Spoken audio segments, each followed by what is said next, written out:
Alors, est-ce qu'il faut holder vos coins ou est-ce que, évidemment, déjà, est-ce que le marché va plus bas? Et s'il va plus bas, est-ce qu'il vaudrait mieux pas tout vendre pour racheter plus bas?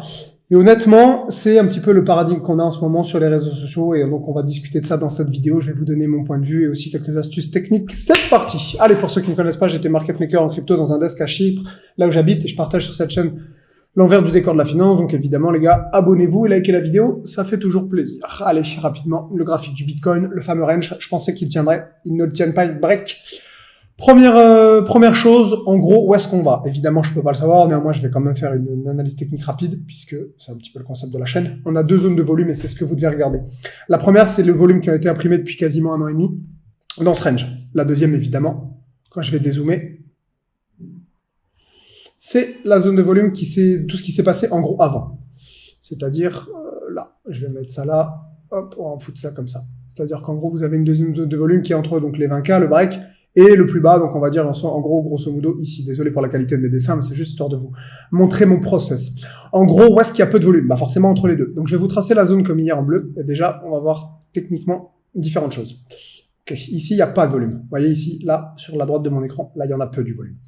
Qu'est-ce que ça veut dire? Bah ici, vous voyez qu'ils ont très peu imprimé, ici, il y avait rien, et ici, vous voyez qu'ils ont imprimé très peu de prix. Et là, ils en impriment un peu, mais c'est light. Ça veut dire que c'est des zones où il y a très très peu de volume, ce qu'on appelle généralement des zones de breakout. Les prix restent de se baladent d'une zone à une autre, et généralement, soit ils tentent de breaker, ça passe pas, soit ils arrivent à breaker. C'est comme ça que ça se passe. Là, on voit qu'on essaie de breaker la zone. Donc effectivement, déjà 2 points de vue.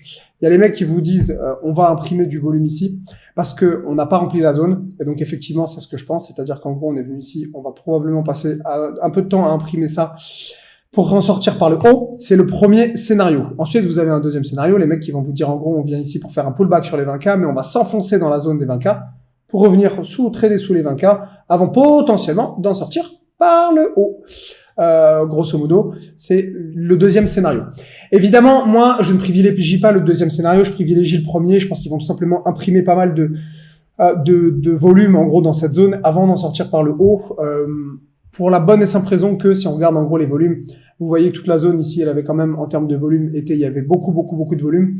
Elle a été traitée. Je vois pas ce qu'on reviendrait faire sous les 20K. Évidemment, je peux me tromper. Force est de constater que je pensais qu'il y en a un range, ils ne le tiennent pas, donc il faut que j'adapte mon scénario. Mais moi, je pense que c'est l'un des scénarios les plus probables. Je vous ai donné un achat, je pensais que c'était un bon achat, enfin je le pense toujours. Effectivement, aujourd'hui, on est plus bas que mon prix.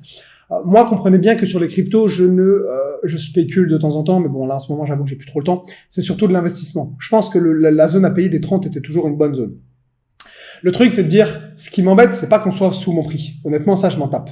Moi, ce qui me fait un peu chier, c'est qu'étant donné la structure de prix qu'on est en train de faire, ça va prendre du temps. C'est-à-dire qu'on avait on avait un range, ça, c'était pas baissier, d'accord, c'était une structure de range. Effectivement, on le break. Donc, on est plus haussier, parce que là, on voit qu'on était clairement haussier en weekly sur des grosses unités de temps. Si je vous mets l'hebdomadaire, on voit qu'on était quand même bien haussier. Le fait qu'on repasse sous les supports annule la tendance haussière, ça veut pas dire qu'on est baissier. On va être baissier sur du 4 heures si vous voulez, à la rigueur, sur du 2 heures, etc. Mais sur du daily, voire sur du weekly, déjà, premier constat, on n'est pas baissier. Encore une fois, pour moi, c'est clairement pas le cadre. On est neutre, on a annulé là, du coup, la tendance haussière. Bon, on était dans un range, je pensais que ça faisait tendance haussière, conso à plat et retendance haussière. Effectivement, c'est pas le cas en break. Donc, on est neutre, mais pour moi, il y a rien de baissier là-dessus. Effectivement, j'ai parlé à des gérants de fonds, des mecs qui sont un petit peu, on va dire, costauds en finance au cours des derniers jours, et ils m'ont tous dit la même chose, ils m'ont tous dit que là, il y en avait pour un bout de temps. Ce qui, malheureusement, moi, c'était pas le scénario que je privilégie, mais ce qui m'invite à penser que cette consolidation-là, ça risque d'être long et ça risque d'être bien chiant, painful. Je vais donc vous emmener tout de suite sur la deuxième partie de la vidéo, qui est-ce qu'il faut, en gros, vendre parce qu'en gros, on va aller plus bas? Et donc, pourquoi pas racheter plus bas, voire même tout simplement vendre tout court. Alors, pour ça, on va prendre une métrique qui est Glassnode, que j'aime beaucoup. Je vais tout simplement regarder où est-ce que les gens accumulent. Il y a énormément de métriques à vous montrer, mais pour regarder la vidéo courte, je vais juste vous montrer la Accumulation Trade Score. On va ouvrir le graphique, et en gros, ce graphique nous montre, plus on est à 1, donc vous voyez, c'est un score. Vous voyez, l'accumulation score, là, il est à 0,96. Plus on est à 1, plus c'est de l'accumulation. Plus on est proche de 0, moins c'est de l'accumulation. Ça veut pas dire que c'est de la distribution, ça veut simplement dire qu'ils n'accumulent pas. Vous voyez les phases où en gros les gens, alors je sais pas comment ils calculent leurs métriques, vous pouvez regarder ça sur Glassnode, c'est assez bien fait, ils vous donnent les détails et vous avez des documentations par rapport à la façon dont ils calculent leurs métriques. Bref.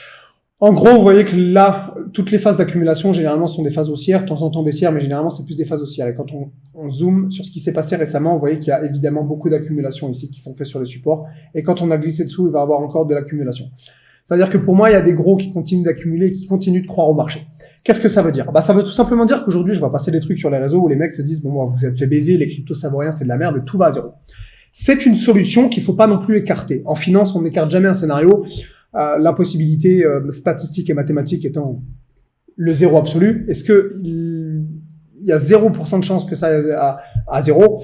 Il y a 0,000 quelque chose, un tout petit chiffre, mais ce chiffre n'étant pas zéro absolu, on est obligé de considérer cette option que les cryptos ne valent rien, qu'on soit tous fait baiser, et qu'en gros ça aille à zéro.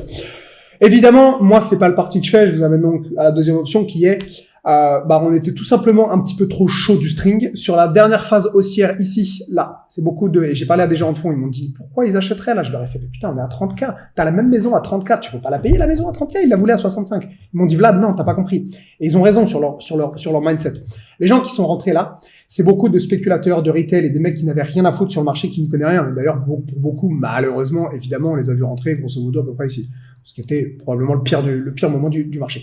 Pour rentrer, évidemment, et c'est évidemment, ça c'est même connard, sans méchanceté pour les retail, j'en suis là aussi, mais qui vont vous vendre ici. Bon, vous avez compris, c'est pas top. Mais il m'a dit là, sur sa dernière phase, c'est des mecs qui avaient rien à foutre sur le marché. Tu crois que là, les gérants de fonds, ils sont en train de payer?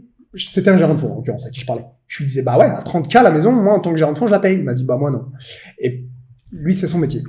Il vient d'ouvrir un fonds. Bref. Et donc, ça m'invite encore une fois à penser tout simplement que ça va être long, ça va être painful, et ce qui va faire la différence, je pense, c'est deux choses. Bon, évidemment, il faut croire aux cryptos. Si vous n'y croyez pas, vendez tout et puis partez en courant, c'est pas un problème.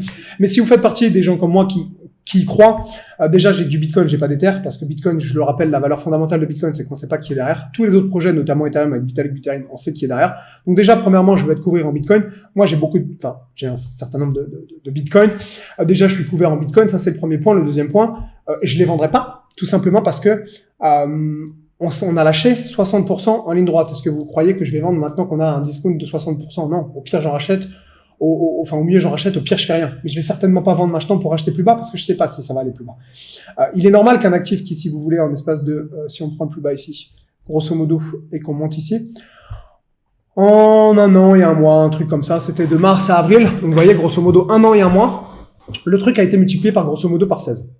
Vous vous dites, est-ce que c'est normal qu'on lâche en 6 mois, 8 mois, 60, 70%? Bien sûr, le truc, il a vu sa valeur multipliée par près de 16. Effectivement, c'est normal qu'on lâche 60%. Ce qui me fait chier, c'est que le fait qu'on ait breaké ce gros support m'invite à penser qu'ici, ça va être long, avant qu'on revienne potentiellement dans ce range, avant de potentiellement s'en extraire par le haut. Et c'est toujours le scénario que je privilégie. Mais honnêtement, moi, je pensais qu'ils allaient le faire rapidement. C'est-à-dire que je pensais qu'ici, on tiendrait le plus bas et qu'ils allaient se rediriger vers le range pour le breaker. Il se trouve que cette structure étant annulée puisqu'ils ont breaké le plus bas, ça veut tout simplement dire que ça va prendre plus de temps. Malheureusement, je peux pas recharger en crypto ici parce que j'ai une exposition qui est déjà relativement complète, donc je vais pas recharger. Donc, est-ce que vous devez vendre en gros pour acheter plus bas? Moi, c'est pas le pari que je fais. Évidemment, peut-être qu'il y en a qui ont raison, qui vont dire vendez tout ici puis racheter plus bas, ça va peut-être aller plus bas. J'en sais rien. Moi, je sais qu'un truc qui me donne un discount de 65%, je vais pas chercher à le vendre. Soit je l'achète, soit je fais rien, mais je le vends pas. Je vous donne un point de vue de financier. Encore une fois, les financiers ici, ils ont peut-être pas acheté là sur ce support. Ok, pourquoi pas. Mais il y a aucun gérant qui vous a vendu à découvert ici. Il y a eu des liquidations, mais c'est certainement pas des gros. Croyez-moi, vous pouvez regarder ça sur Internet. C'est certainement pas des gros qui vous ont vendu ici, comme vous pouvez vous en douter. Dernière chose rapidement, sinon la vidéo va être trop courte. J'essaie de la garder somme toute assez courte. Ça fera 10 minutes, ce sera largement assez. Je vais quand même vous montrer la dominance. Ça, c'est en gros, est-ce que vous devez avoir des altcoins en portefeuille ou est-ce que vous devez avoir du Bitcoin? Bitcoin là, attendez, je vais vous cacher le volume. Ça veut rien dire sur la dominance. Bon, je vais pas refaire qu'est-ce que c'est le market dominance, sinon la vidéo sera trop longue. Je pense que vous savez ce que c'est, sinon jetez un coup d'œil. Mais en gros, là, vous voyez que Bitcoin domine à fond. Qu'est-ce que ça veut dire? C'est normal, il est baissier. Ici, ça veut dire qu'on a atteint un pic de dominance et je pense pas que la dominance aille beaucoup plus haut. On voit qu'elle est déjà en train de repartir à la baisse avec les dernières bougies. Qu'est-ce que ça veut dire? Ça veut tout simplement dire que c'était bien d'avoir des bitcoins pour se couvrir contre la baisse. Et honnêtement, la baisse a quand même été sport. Par contre, si ici, pour X ou Y raison, vous pensez qu'au cours des prochaines semaines, il y aura un rebond, vous devez attendre techniquement évidemment des indications. Mais si pour X ou Y raison, vous devez payer cette zone ou éventuellement un petit peu plus bas, s'il vous plaît, ne le faites pas sur Bitcoin. Faites-le sur d'autres alts. Parce que, en cas de remontée, encore une fois, force relative, on l'a vu avec la dominance, les alts vont remonter plus vite que Bitcoin. Tout simplement. Donc, si pour X ou Y raison, vous avez encaissé toute la baisse sur le Bitcoin, c'est le meilleur scénario parce que c'est probablement le Bitcoin qui a perdu le moins. Soyez malin. Hedgez ici. Enfin, contrebalancez votre portefeuille, vendez une partie de vos Bitcoins, rachetez des alts. Ceux que vous pensez qu'ils vont monter, peu importe. Et si Bitcoin remonte, les alts vont remonter plus vite. C'est typiquement ici le moment où vous de faire des gestions de portefeuille, des arbitrages, ce qu'on appelle en finance, entre eux, évidemment, Bitcoin et le marché des alts qui, encore une fois, a baissé plus. Mais quand il va remonter, vous voulez encaisser plus, et c'est justement là où il faudra être exposé au maximum sur les alts et au minimum sur Bitcoin. On le rappelle, quand ça baisse, on veut du Bitcoin, Bitcoin descend moins vite. Quand ça monte, on veut des alts, les alts remontent plus vite. Force relative, j'en ai déjà parlé dans mes autres vidéos. Allez, c'est tout pour aujourd'hui. Faites pas de bêtises, attendez la confirmation du jour. Là, on est en train de faire un petit doji, on va voir ce qu'on nous fait. Il n'est pas impossible dans les jours prochains, on aille encore plus bas. On va voir la structure que ça prend, on s'excite pas. Soyez sages et surtout, ne cédez pas à la panique ambiance qui dit « Sauvez tout, le Bitcoin c'est de la merde et ça va à zéro ». Essayez de poser un petit peu vos couilles sur la table en finance. Il y a un moment, il faut dire les mots. C'est pas un problème si les gens vous disent que ça valent rien. Moi, j'y crois. Et peut-être que j'ai tort. Mais si j'ai tort, ce sera ma conviction personnelle. Et au moins, je ne pourrai m'en vouloir qu'à moi-même. Et c'est important en finance de trader en fonction de ses propres convictions. À plus, les gars.